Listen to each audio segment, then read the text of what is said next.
বন্ধুরা, তোমরা সবাই কেমন আছো? আশা করি ভালো আছো, সুস্থ আছো। তো আমিও ভালো আছি। মৌসুমী অফিসিয়াল চ্যানেলে তোমাদের সবাইকে স্বাগত জানিয়ে আজকে চলে এলাম দুপুরে মেনু বলতে রান্না শেয়ার করতে।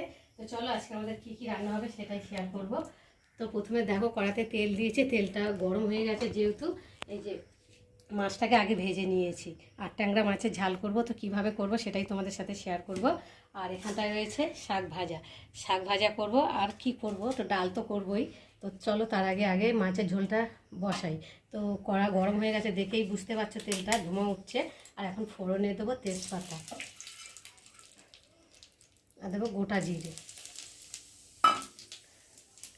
ফোড়নটা একটু ভাজা ভাজা হোক। আর এখানটা এই যে মশলা করে নিয়েছি, পেঁয়াজ বেটে নিয়েছি, আদা রসুন, একটা টমেটো, একটা পেঁয়াজ, ধনেপাতা আর আলু। তো দেখো ফোড়নটা ভাজা হয়ে গেছে, আর এখন আমি আলুগুলোকে দিয়ে ভালো করে ভেজে নেব।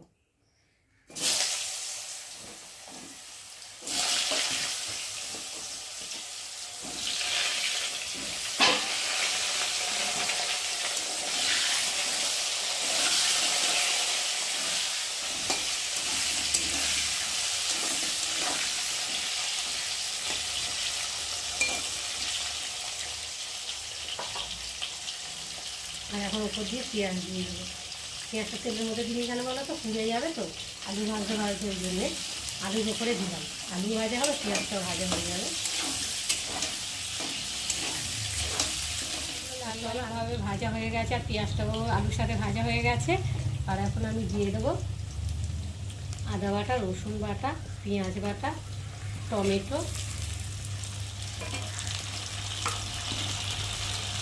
তার মতো নুন, হলুদ গুঁড়ো, লঙ্কার গুঁড়ো, জিরের গুঁড়ো দিয়ে মশলার সাথে আলুটা ভালো করে কষিয়ে নেব। যতক্ষণ না একটা মশলার গন্ধ যাবে রসুনের, ততক্ষণ কষাতেই থাকবে।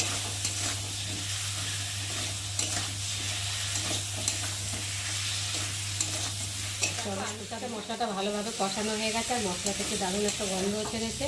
আর দেখো কত সুন্দর কষিয়েছি, তেলও ছেড়ে দিয়েছে। আর এখন আমি জল দিয়ে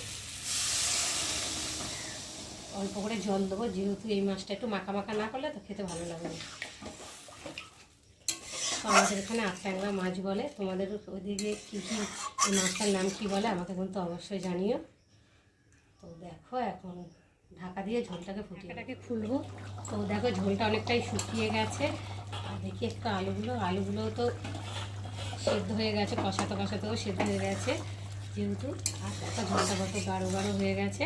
এখন এই যে ভেজে রাখা মাছগুলোকে দিয়ে ভালো করে ফুটিয়ে নেব।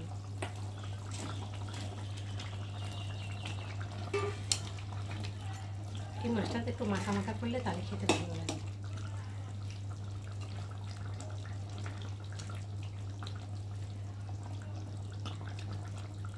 আর এখন উপর দিয়ে ধনে পাতা দিয়ে দেবো। ধনে পাতাগুলো কাটাই হয়নি।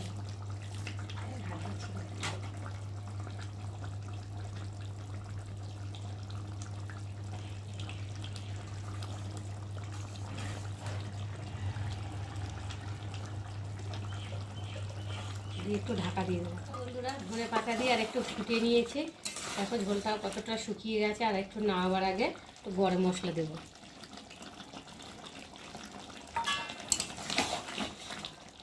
এই মাছটা একটু মাংস মতো করে রান্না করতে হয়, খেতে ভালো লাগে।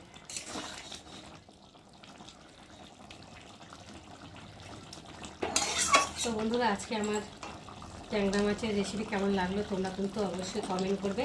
আর ভালো লাগলে লাইক করো, শেয়ার করো। আর আমার চ্যানেলে যদি নতুন হয়ে থাকো চ্যানেলটাকে সাবস্ক্রাইব করো। চলো আবার দেখা হবে তোমাদের সাথে পরের ব্লগে। ততক্ষণ তোমরা তোমাদের খেয়াল রাখো, তোমরা আমার চ্যানেলটাকে সাবস্ক্রাইব করতে থাকো। আর এইদিকে আমি তরকারিটাকে ঢালতে থাকি। চলো টাটা।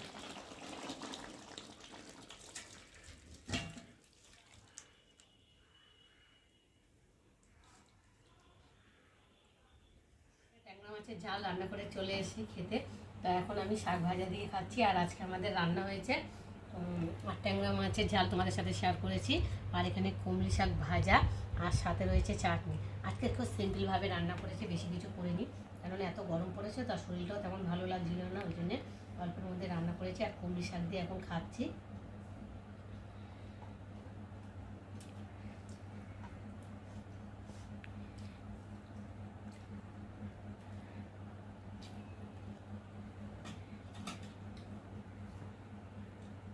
কাঠপিমড়ে, প্রচুর কাঠপিমড়ে হয়েছে আমাদের বাড়িতে। তো চলো এখন মাছটা দিয়ে খেয়ে দেখি মাছের তরকারিটা কেমন হয়েছে। বেশ সুন্দর হয়েছে দেখতে, গ্যাভিটা কি সুন্দর হয়েছে, বেশ মাখো মাখো। আর আমার এই ট্যাংরা মাছ খেতে ভীষণ ভালো লাগে। তো তোমাদের কাদের এই ট্যাংরা মাছ খেতে ভালোবাসে আমাকে কিন্তু অবশ্যই জানিও। পুরো মাংস ফেল। এই মাছের সাথে আরেকটা আমি মাথা নেব, মাথা খেতে আমার ভালো লাগে। এই দেখো মাথা,